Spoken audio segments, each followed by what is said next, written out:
Hi, friends. Welcome to another episode. I'm super excited about this conversation today. It's going to be unique to anything that we've had on the podcast before. I've got Matthew Bruce with me today in the studio, and I want to introduce him before we get into this. But Matthew's an ex-Army veteran of 10 years with active deployments to the Middle East and Australian Special Forces. He was the exhilarator to a journey of profound healing. Matthew brings a wealth of experience and knowledge to the table. He is a somatic and trauma expert and is well versed in facilitating transformative journeys through various modalities such as breathwork, yoga, sexuality, meditation, and even plant medicine. So, Matthew, welcome to the podcast. I'm so excited to finally talk to you live. Thanks, Becky. Hello, audience. I hope everyone's having a lovely day. And yeah, let's drop in and have a chat. And I know my listeners are immediately going to be like, I love his accent. Where is he from? Tell everyone where you're from. Grew up in a small country town called Wangaratta, which is indigenous for joining of two rivers. It's about 2.5 hours out of the city of Melbourne, which is like an Australian city, capital city. And then the place that I lived for about the last 3 years before I moved overseas was the place called Byron Bay. Yeah, so Bundjalung country is the native title of the First Nations people that used to live there. But yeah, I'm very blessed. I've got to live all over Australia, all over the world, and travel all over the world. And now I'm living in kind of rainy slash sunny California in Topanga. And you're about to see the Grand Canyon. When is it? Tomorrow? Yeah, that's correct. I've just been in Las Vegas. I went and spoke at PsyCon, which is the one of the largest psychedelic conferences within America. So I went there as a speaker, and then we've just traveled to Arizona. I'm about to head to the Grand Canyon with my partner today, which is super exciting. That's amazing. Yeah, I can't wait to go. I've never seen the Grand Canyon, but you've got to post pictures, and I'm putting it on my vision board. I want to take the kids. So, Matthew, I'd love to hear a bit more about your experience in the Middle East and just, active duty, what that was like, the impact that it had on your nervous system, your body. Uh, my audience knows we talk a lot here about our body keeping the score, and that book by Bessel van der Kolk, he got into somatic work really by working with veterans and seeing that veterans were trying so hard to heal and move on with their lives post-war experience and were just stuck reliving these traumas from sometimes 3 decades ago and intrusive nightmares, all of this stuff. And really the only thing that he found helped these men was somatic healing, learning to move trauma out of the body. So I'm very, very interested to just hear your experience, whatever you want to share with from it. Yeah, absolutely. Thanks, Becky. Yeah, we'll start off in Afghanistan. So I remember one deployment in Afghanistan, I was rocketed like 270 times in a 6 month period. And I think, like most emotional slash somatic trauma, it has a lot to do with the belief systems that we are holding around our emotions and the way these energies move within the body. And I think for a lot of soldiers, they can have a lot of shame around the expression of fear. So you can imagine if you're being rocketed, your natural body's response would want to be to be in a fear response. Your fight or flight response would start. And I think for a lot of veterans, they can actually shame that.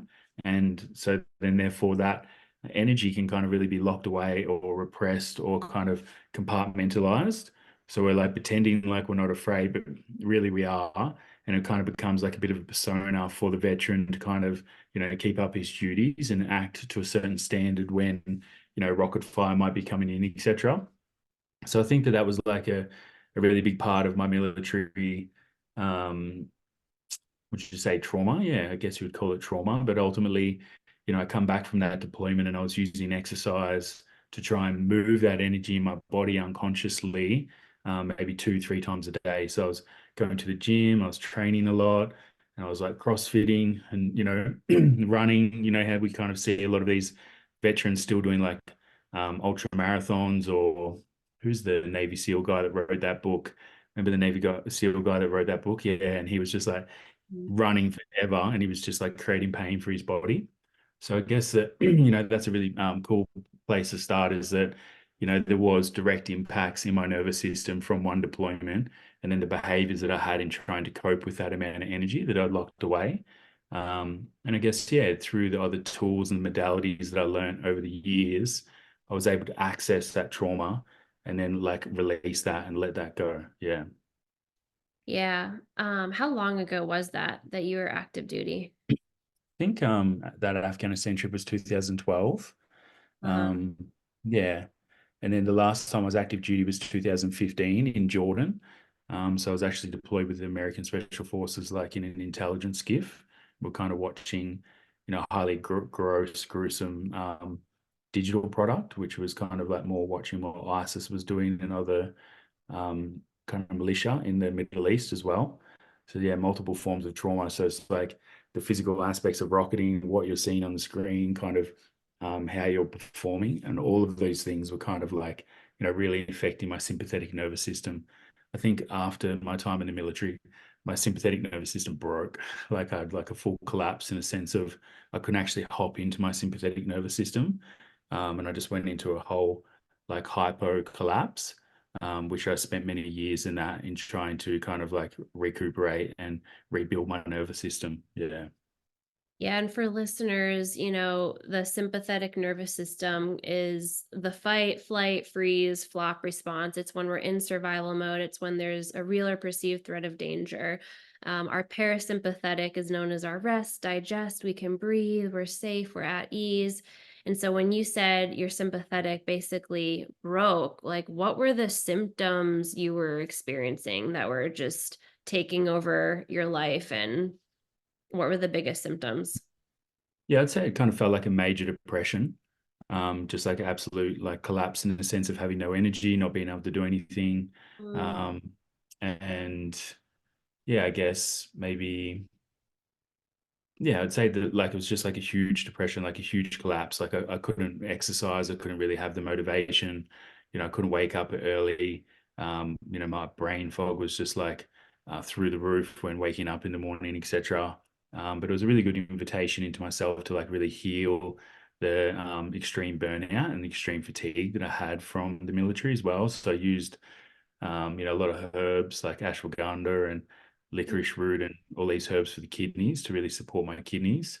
And then really looked at like kind of white light at night. Found that that was probably one of the most healing things for my nervous system was to make sure I lit candles after the dark, Mm. which then would actually allow my cortisol and my melatonin to properly regulate at night, which then dropped me into a proper sleep. So then I could properly rest, so I could process the brain fog, I could process the fatigue. And I found that that's probably one of my go-tos now, that if I feel like I've been doing too much or working too hard, I'll go a couple of weeks with no white light after dark, which is just really resetting for my whole nervous system and especially my endocrine system. I feel like my internal hormone system can get a little bit overused with the mobile phone and screen and laptop and all of the stimulants that we have in the modern age. So I find that that's a really good go-to to support the sympathetic nervous system. Yeah, I was just talking to someone this morning about God, we don't live in a world that is supportive for a regulated nervous system at all. Even if we haven't been to war, had that big T of a trauma in our lives, but you have been through so much that has been outside of your nervous system's, human ability to cope. What people go through, I don't know personally, but just speaking with men like you, I mean, this is outside of anyone's right window of tolerance. So what I hear you saying is just the total shutdown, the collapse. Out of those 5 F's that I talk about on the show, the fight, flight, freeze, fawn, and flop, it sounds like you were in a flop mode, just this total like dorsal vagal shutdown, no motivation, depressed. And I have been there. There can be a lot of shame in it, especially if we knew ourselves prior to be this kind of high performing individual or can get stuff done. It's really an identity crisis of who am I, what's happening to me. I'm curious, are you able to talk about your time over there without it re-traumatizing you now, re-triggering you? Yeah, absolutely. Yeah. Um, my time in Afghanistan was just part of my life. It's a part of my life journey. We all go through experiences and, how we look at that and process that. I don't really have like much of attachment to seeing myself as a soldier anymore or PTSD. a lot of the labels and a lot of the past I've cleared away.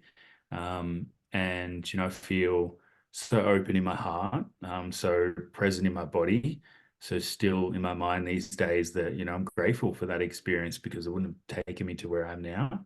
Um, you should probably ask me some questions about the level of avoidance I had after that. So you can imagine that I had avoidant style patterning. I'd probably say I had anxious and avoidant, disorganized. But before that, I probably would have been highly organized, which I think is the fourth attachment style. So I went from highly organized to, probably disorganized. And my avoidance was off the chart. So after the military, I was dating a partner for 7 years. Um, we were in a relationship for 7 years, and my capacity to really regulate with her was not there. I would go through 4 days of collapse and kind of go through these big cycles within my nervous system of, opening up and then closing down.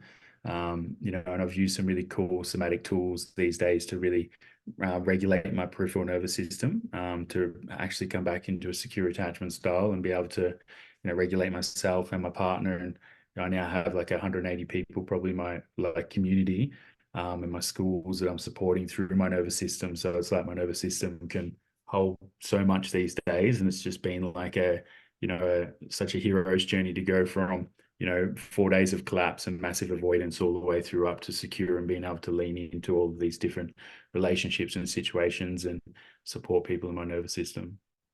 That's amazing and very relatable. A lot of the listeners listening right now tend to relate more to the anxious attachment style. It is a lot of women. We do have some male listeners, but it's that age old dance in partnerships that we see a lot where there's one anxious attached, one avoidant. And if you're new to attachment styles listening, there's really, you can just Google it. There's four main attachment styles, but the anxious is those that are, labeled, which I'm not a fan of labels, but quote unquote, as clingy or codependent or needy. I will raise my hand to that. It was just this absolute fear of separation and abandonment. And then Matthew was saying, he's either more in the avoidant category or the disorganized, which avoidant is like fear of intimacy, like, don't get too close to me. I need my space. I need my freedom. Like that feels like a threat. And the disorganized is a mix of both, which is so fun. It's like, I want love, but I'm terrified of love. I want closeness, but when it comes, I'm like, eek. And then there's secure, which is the goal. So curious as you're listening, which one you relate to the most. But God, it makes so much sense, like knowing what you have been through and the kind of trauma you endured. And I would love to hear a little bit more before we move on, just what it was in your time of active duty was the most traumatic. Was it things that happened to you or things you witnessed? What left the biggest scar? I think it's probably like the overworking, right? So, I was deployed or away for probably 10 months of 12 months every year for 10 years. That was like through my training and through the initial stages of the military.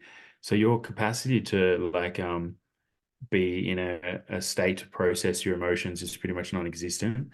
For 7 years there, I had a partner when I was in the military, so you're constantly away from her. So you're trying to manage a relationship constantly while you're absent and away. So that's kind of like, there's a level of burnout through work, there's a level of emotional distress. You're already in a state of capacity. So then when you go to Afghanistan and go to these places, depending on how your parents modeled what they did in overwhelming situations to you, which was not great for me. When I went to Afghanistan, I was already in a state of being tapped out. So then when you're getting rocketed, it's just like another layer and another layer and another layer, and your sympathetic nervous system is just like in total overwhelm. And probably the most traumatic thing for me was in the Jordan deployment, watching a lot of beheadings. There's a lot of people that were, getting kidnapped, hostages, were in an intelligent situation. So even though I wasn't there, I was in the Middle East, I was in the country where this was kind of happening. So it was kind of very real. It wasn't just like watching something on Facebook, but it was just constant levels of beheading. And I think that any form of compassion or empathy that I did have, or any form of connection to myself or the human species, was kind of just like slowly dwindling on that deployment. And I think that was because of multiple things. One, because of the content I was watching. Two, I was helpless to support them. And three, I'd just been in burnout for so long that all of your compassion and empathy and all these things that make us human were pretty much disappearing. So yeah, I think that that's probably, one of the most traumatic things to realize, that at the end of the day, that you don't actually have the capacity to relate with another human being. You're basically, what we would consider a narcissist or a psychopath, etc., because your emotional bandwidth for, what makes you determine what's good and bad had disappeared. So I think that when you look at, that the role of the military and what's actually happening to young men, that's pretty traumatic in itself. Wow. Like, even hearing it, I had a visceral reaction. I can't imagine. I was just telling my husband yesterday, I have only seen one dead body in my life. I went to my friend's wake, and everyone else, I've lost a lot of people in my life, but I've never actually seen their body. And for somebody like you, who this became so much of a daily, regular thing that you almost get desensitized to it, it's just, it's horrific. It's fascinating, it's horrific, but I imagine that that's the only thing you can do and that your nervous system defaults to, and in its wisdom keeps you alive, because if you are seeing that on a regular basis, you can't have compassion. Like, I just imagine it would swallow you whole to have a feeling heart in those moments when that's what you're seeing on a regular basis. It can't do anything really about it. So, it's the wisdom of our nervous systems when we go into those flop states, when we are desensitized, dissociated, detached from our bodies.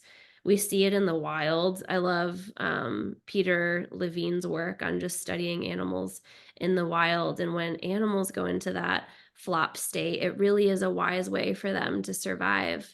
It's when they've covered all of their options and there is no way to fight, there is no way to flight, there is no, freezing or fawning, and so the only thing left is that flop mode where it's like, I'm just going to go limp, I'm going to give up. And in those moments where an animal is at the end of its life, it's about to be, eaten by a predator or whatever it is, they actually lose feeling in their body. There's this detached sensation, which is kind of nature's or God's grace on that animal's body, that it goes so limp that it doesn't feel the pain, that the nerve endings, are not working. So just all of this is really interesting to me and really fascinating and really horrific all in one. And I just want to thank you for speaking about it openly. And to be honest, I'm just shocked to be able to witness you and even track your nervous system right now, that like you are talking about this and it is not bringing up a whole old can of worms. You're not activated, and I can tell you've put in a lot of healing work. So I would love to know, what has somatic healing done for you, and why is that something you're so passionate about for people like yourself who have gone through just the most heinous of complex traumas a human can go through? Yeah, thank you. I received those comments, and yeah, it's really beautiful to be able to be embodied in my own body, my nervous system, and to be able to relate again. Um, I would say, you know, the loss of compassion, the loss of empathy, these kind of things can actually be reestablished. It's just like going to the gym. It's a neural pathway or some form of disconnection from a part of our being, but still always there. It's just bringing back time, awareness, and focus to re-strengthen those things as well. So, meditation and being with what's in the body. Somatics is actually just kind of like a blueprint of coming back into all of the neural networks that were in your body. And that's kind of like intuition, felt sense, pleasure, intimacy, all of these things. I did a 9.5 month daily self-touch practice. I studied in an intimacy school as a student. I was already a holotropic breathwork facilitator and trauma release kind of facilitator. But this 9.5 month daily practice of regulating my peripheral nervous system was probably the most profound thing that I did. It brought me back into secure attachment. There was no avoidance, there was no anxiousness, in a sense of, I could just regulate everything myself every day. And then as soon as something come up for me, there was no avoiding it or, tapping out. I'll just go in, I'll do my self-touch practice. And I think that, the somatics is really profound at helping us regulate anything that's prefrontal cortex as well. So in a lot of traditional therapies these days, we can talk or communicate or bring in the mind, etc. But there's a whole age group of 0 to 3, which is kind of where we form our attachment styles and where our prefrontal cortex kind of, inner world is developed. And it doesn't really understand language or therapy sessions, but what it does understand is safety in the body. So, Mm. using these somatic practices to touch and move through our body, we can regulate, the infant versions of ourselves, and create like a feeling of safety and calmness in our own nervous system, in ourselves, in our peripheral nervous system, which I think takes like a really kind of big load off the central nervous system as well. We speak about, the sympathetic and parasympathetic nervous system, central nervous system, but the peripheral nervous system is what's kind of interpreting our reality. It's got a lot to do with the neurotransmitter of serotonin as well. So our capacity to feel our needs are met or satiated or feel good has a lot to do with serotonin. So when this part of ourself and our body is regulated, then other parts of our central nervous system are fulfilled and regulated, and our endocrine system can do the right thing as well too. So, everything's related. Um, that's just one aspect of somatics. Breath work is really amazing and kind of like getting through some of the initial fight flight responses that I guess the HPA access that can be a bit dysregulated or not in a great state. The breath work can really allow us to reset that part of our nervous system as well too.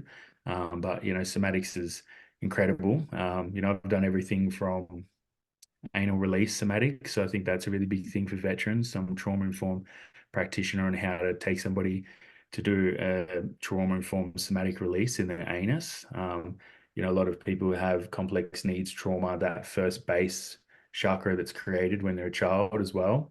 That 0 to 11 weeks when a baby's being formed, the rectum and kind of that base chakra is the first thing to grow. For veterans, a lot of fear of death and these kind of things can live in there. So there's an endless amount of somatics and endless amount of stuff I could talk to, but it's changed my life. Those large triggers, those fight or flight responses, the fear of thinking that my needs aren't met. As a small child mirroring out into adulthood, somatics has kind of been the answer for all of that, to be in my body, integrated, not just to have words for it, but to have this beautiful felt sense of calmness in my nervous system. It's beautiful, and I feel it from you, and I also know my listeners are like, "Wait, what is anus really?" Tell us more Yeah. about that. You're not gonna just say that and move on. I wanna hear, what does that look like? What is that? At first, I think that kind of work is just based around, understanding how big the release can be. It can nearly be kind of like psychedelic in the sense of, we imagine that our base chakra is our first needs. When our base needs are really challenged, that's when our mind can get really active.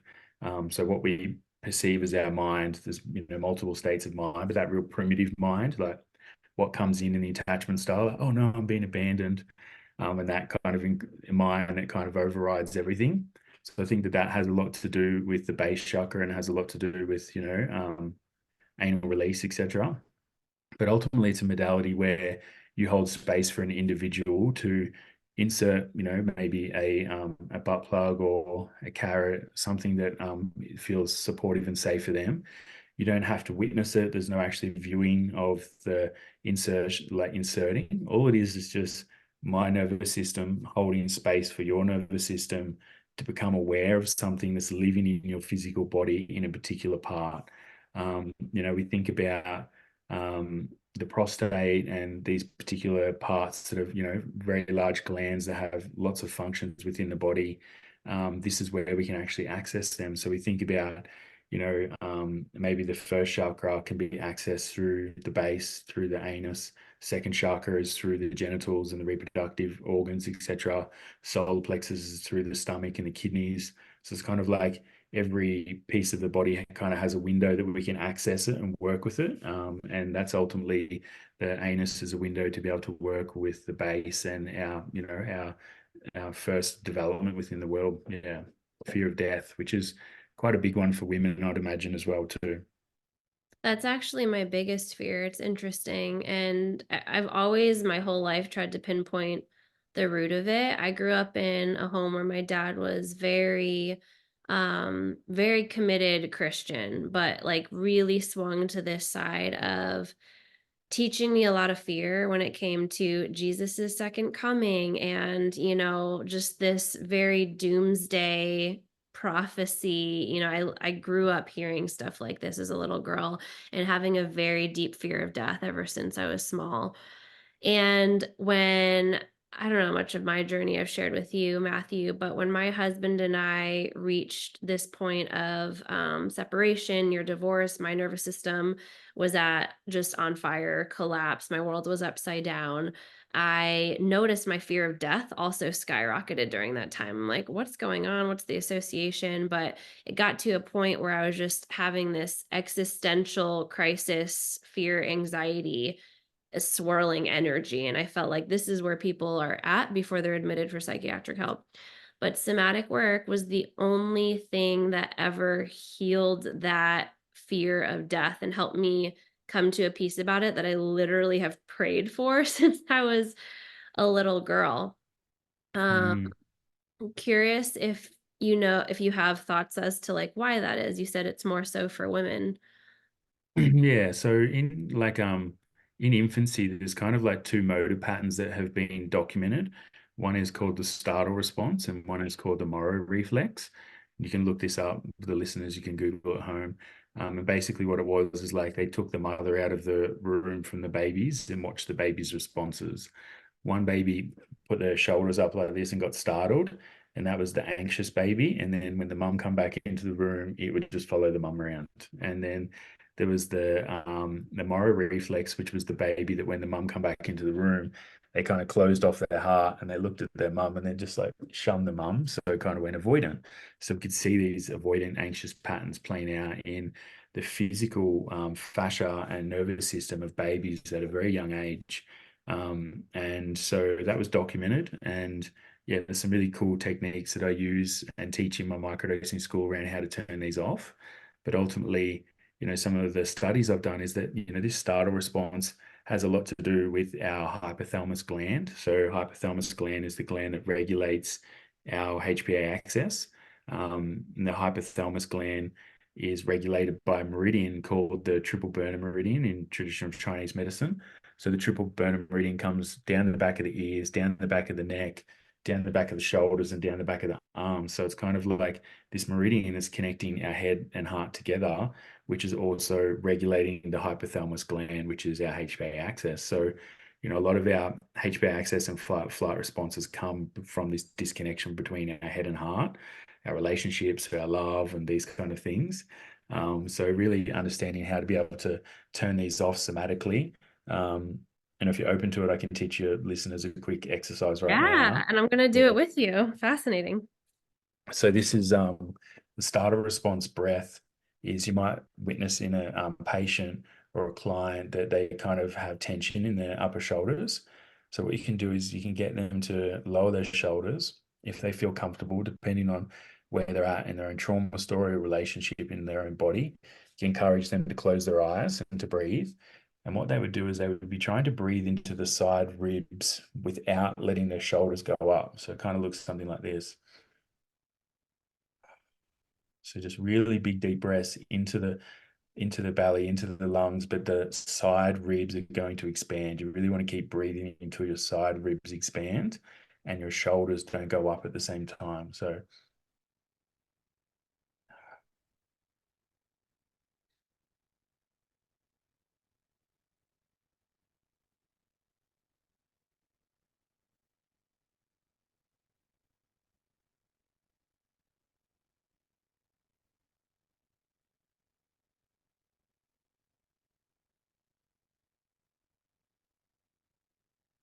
what we can do slowly over time is one, regulate these kind of shoulders. We can let them drop more through this breath pattern where we can hop more into our parasympathetic nervous system. But what we can do is we can kind of like override the motor patterns.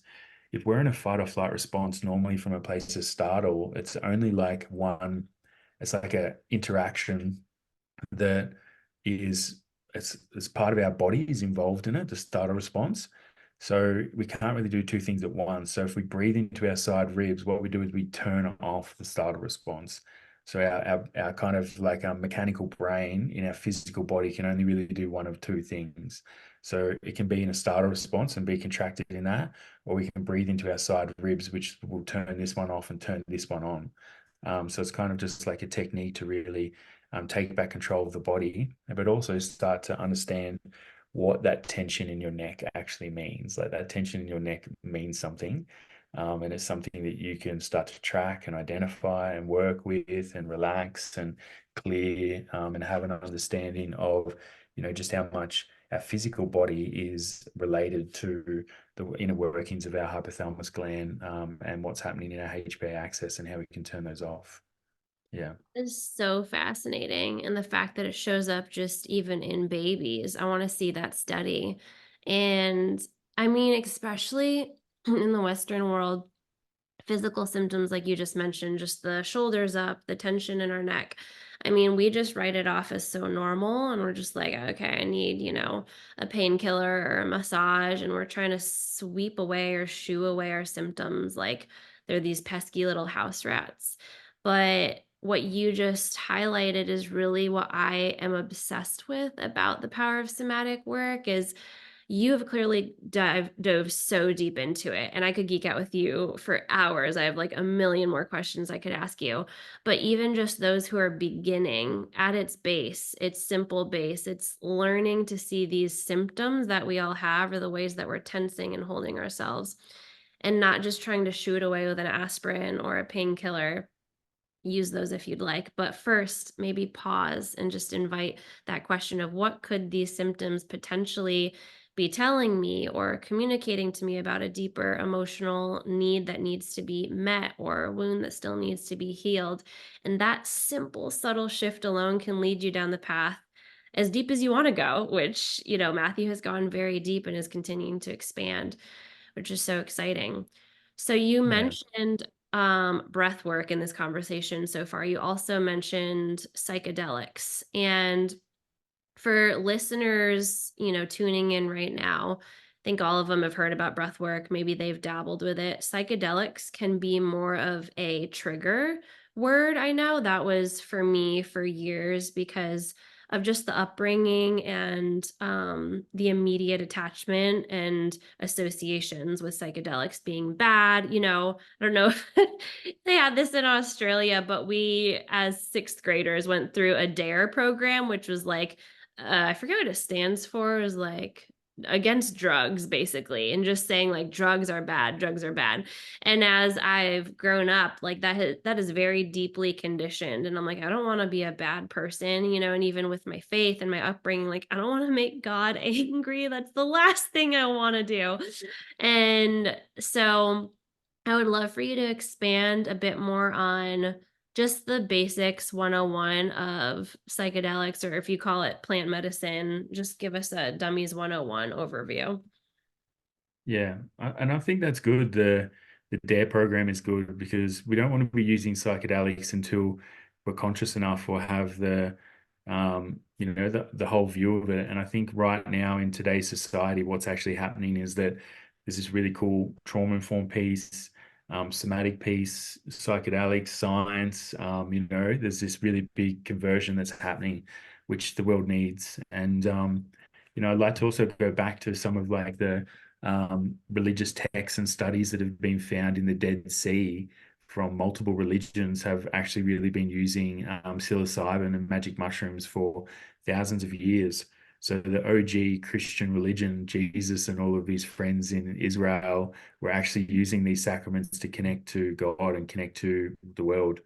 And just like we're aware, a lot of policy can be driven not just from government, but also from religion as well. So it makes sense that, sometimes when population or people are trying to be controlled, that they don't want them to actually have access to things that can actually awaken them or aliven them when so much time, effort, and money has been spent around trying to, keep us playing small.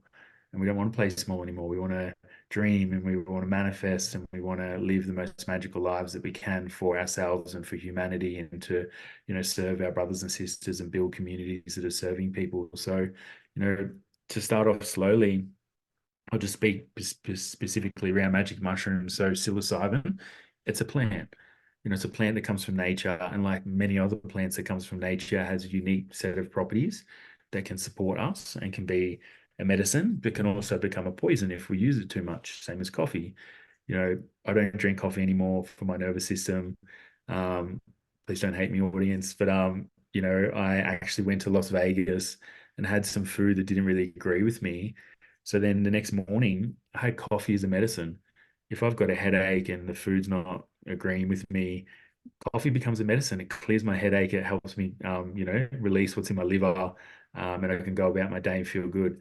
It's the first time I'd had a coffee in maybe 2 years. So every plant can be used on the planet for something good, and can, if we consume it too much, it can become bad. So, if you're just taking psilocybin or magic mushrooms to just like clear up your issues and to feel good, like a Prozac, etc., it's not going to really support you. You really need to be able to do the work. And um, in our microdosing school, we talk about kind of like top-down messaging and bottom-up messaging. And that's what somatic work is kind of like sending these bottom-up messages. But what psychedelics can do is actually send some really amazing top-down messages as well. So, if you consume psilocybin, what happens is it gets converted into a molecule called psilocin. And psilocin that gets broken down in the liver, and then it goes up to a particular receptor site in your brain called the HT2A receptor. And you cannot overdose on magic mushrooms. That's how beautiful nature is. That nature is constantly always supporting us, and there's always a grand design that it will basically stimulate this stress receptor in your brain. That stress receptor is one of the receptors that basically can be damaged or distorted through stress, war, domestic violence, abandonment, all these things. That's one of the main receptor sites that gets affected by that. So psychedelics can actually go in. Most psychedelics work specifically with this receptor site. And I don't even know if they are doing this and that's the traditional method, or is it just because they're so healing that that's typically when most people need the most healing, that the actual psychedelics are so smart that they're actually going to this receptor site. And then on a study level, we're looking at it and saying, oh, hey, they look at the H2A receptor. And it's like, no, they're probably just healing everyone where they need the healing. So I think that there's so much more bandwidth beyond psychedelics and what's coming out in the studies today. But what that really does is then release serotonin and can repair the way that serotonin flows in your body. And serotonin is kind of what's released when we feel satiated, full, like our needs are met. So if we've had a good night's sleep, we've been eating good food, we're hydrated, our environment's safe, all these things, serotonin will flow. But with psilocybin, we can actually turn that on straight away. And we might actually be in the safest environment. We might be eating the greatest food, but what it actually sends is signals to our brain that we're safe, which is a really, really amazing opportunity as an individual to jump in and make change. Because that's the majority of why we can't make change, is because our window of tolerance doesn't feel like we have the capacity to make change because we're so overextended. We don't actually have the neuroplasticity to make change. So through you taking your clients through the activities and practices and breathing and all these things, we're expanding our window of tolerance, we're expanding our own neuroplasticity, we're expanding our own like capacity to make change. So what psychedelics is doing is expanding our capacity to be able to make change. And if you're hopefully microdosing with the right person, they would be encouraging you to maybe write out an action plan for you to be able to do all the somatics and do all the things why you have this unique opportunity. So you're sending messages from the top down and bottom up. And then most importantly, you can take the psychedelics away and hopefully keep that momentum throughout your life, that you have all these tools and the somatic tools that you need to be able to process the ebbs and flows of life, but also not need the medicine. You become the medicine. I love that.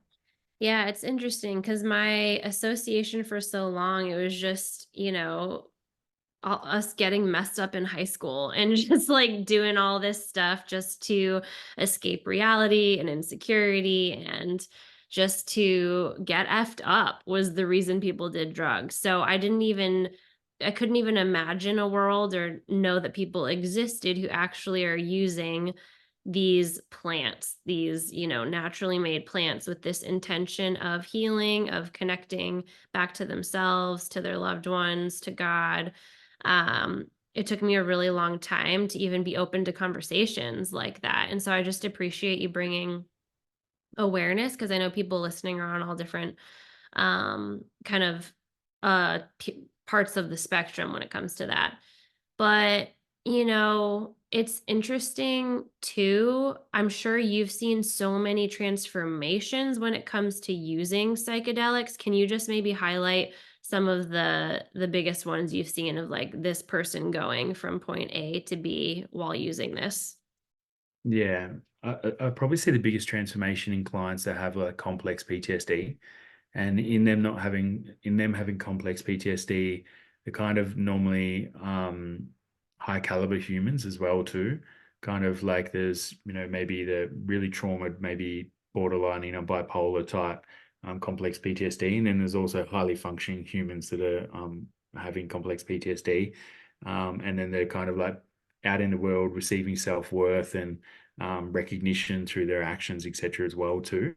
So I kind of see both of these people on both sides of the spectrum actually be able to regulate quite a huge, deep trauma response that they have and come back to actually just slowly starting to understand what their needs are, and can happen quite organically, quite magically, where you can see quite a shift in an individual, but it's basically de-armoring their trauma responses and really allowing them to witness the way that their trauma is kind of um, like driving their persona, and then really get to the bottom of that and then help them move beyond a persona, beyond an identity that they've created for themselves, and just really start to choose as to who they are and how they would like to be in the world. Okay, so I'm going to ask you like three rapid fire questions on psilocybin before we wrap up, because this is so hard to limit it, but I really want to know and to have listeners hear this.